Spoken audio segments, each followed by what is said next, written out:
اعوذ باللہ من الشیطان الرجیم بسم اللہ الرحمن الرحیم فی قلوبہم مرض فزادہم اللہ مرضا ولہم عذاب علیم بما کانوا یکذبون۔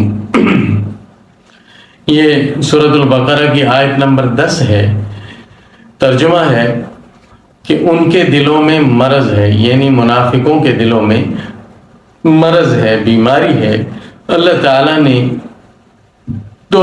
نے ان کا مرض بڑھا دیا اور ان کے لیے دردناک عذاب ہے اس وجہ سے کہ وہ جھوٹ بولتے تھے۔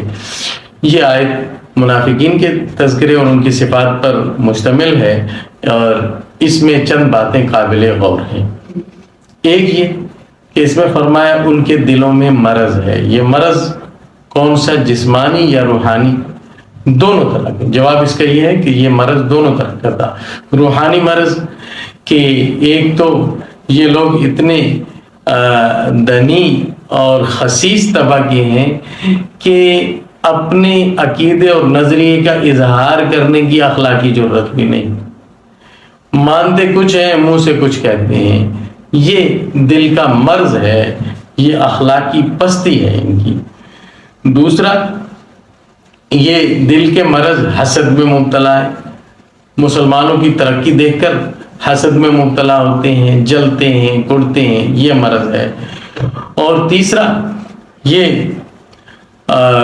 کینے کے مرض میں مبتلا ہے، مسلمانوں کو نقصان پہنچانے کے پروگرام بنانا اور اس کی ہمیشہ نیت رکھنا اور اس کو سوچتے رہنا، یہ ان کے دل کا مرض ہے۔ یہ کھوٹ اور یہ کینہ پروری، یہ مختلف دل کے امراض ہیں جن میں منافق مبتلا ہے۔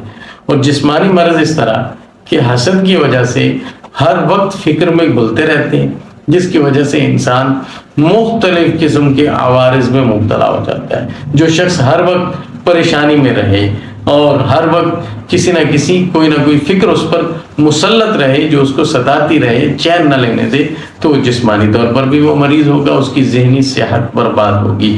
تو منافقین دونوں طرح کے مرض میں مبتلا تھے، روحانی بھی اور اس کی وجہ سے جسمانی مرض میں مبتلا تھے۔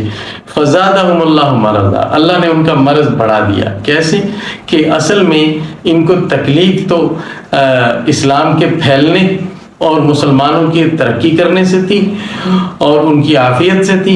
اللہ تعالیٰ اسلام کو ترقی دیتے گئے، مسلمانوں کی تعداد بڑھتی گئی اور مسلمان کامیاب ہوتے گئے، جس کی وجہ سے ان کا یہ مرض بڑھتا ہی چلا گیا اور ان کی تکلیف بڑھتی ہی چلی گئی۔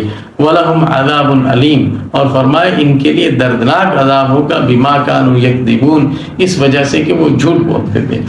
منافق کا اصل جرم کفر ہے۔ اللہ تعالیٰ نے یہاں ان کی جس سزا کا ذکر کیا کہ ان کے لیے دردناک عذاب ہے، اس کی وجہ کفر نہیں بتائی۔ یہ بات بہت غور کرنے کے قابل ہے کہ یہاں اللہ تعالیٰ نے منافق کی سزا کی وجہ جھوٹ قرار دیا کہ ان کو دردناک عذاب جھوٹ کی وجہ سے ہوگا۔ اس سے معلوم ہوا کہ جھوٹ اتنا بڑا جرم ہے، کتنا سخت گناہ ہے کہ ایک تو منافق بھی اس کی نسبت اپنی طرف کرنا پسند نہیں کرتا، وہ کہتے ہیں ہم اللہ پر ایمان لائے، آخرت پر۔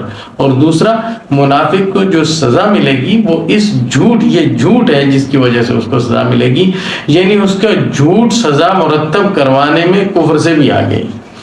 اور نبی کریم صلی اللہ علیہ وسلم کا ارشاد بھی ہے کہ منافق کی 3 نشانیاں ہیں۔ پہلی نشانی یہی فرمائی، اذا حدث کذب، جب بات کرے تو جھوٹ بولے، وَإِذَا وَعَدَ أَخْلَفَ، اور جب وعدہ کرے تو اس کی خلاف ورزی کرے، یہ بھی جھوٹ ہے عملی طور پر۔ وَإِذَا اؤْتُمِنَ خَانَ، جب اس کے پاس امانت رکھی جائے تو اس امانت میں خیانت کرے، یہ بھی عملی طور پر جھوٹ ہے۔ یعنی منافق قول کا بھی جھوٹا، عمل کا بھی جھوٹا، اور اسی جھوٹ پر اس کو جو سزا ملے گی، وہ جو سزا ملے گی اس کا مدار اس کے جھوٹ پر ہے، جھوٹ عقیدے کا، عمل کا، قول کا۔ اللہ تعالیٰ اسے اپنی پناہ میں رکھے۔ حدیث شریف میں آتا ہے، نبی کریم صلی اللہ علیہ وسلم نے فرمایا جب کوئی بندہ جھوٹ بولتا ہے تو اس کے منہ سے ایسی بدبو نکلتی ہے جس کی تکلیف کی وجہ سے، اس بدبو کی وجہ سے فرشتہ اس سے بہت دور چلا جاتا ہے۔ یعنی فرشتوں کو اس کی وہ ناگواری محسوس ہوتی ہے جو جھوٹ کی ایک روحانی طور پر اس کی بدبو ہے۔ اور یہ بھی فرمایا نبی کریم صلی اللہ علیہ وسلم نے کہ مومن جھوٹا نہیں ہو سکتا۔ اللہ تعالیٰ ہمارے اعمال و اخلاق کی اصلاح فرمائے اور ہمیں قول اور عمل کا سچا اور پکا مومن بنائے۔ وآخر دعوانا ان الحمدللہ رب العالمین۔ فرقہ واریت سے بالاتر اور خالصاً قرآن و سنت کی زبان میں قرآن کریم کو سمجھنے کے لیے ہمارے چینل کو سبسکرائب کریں۔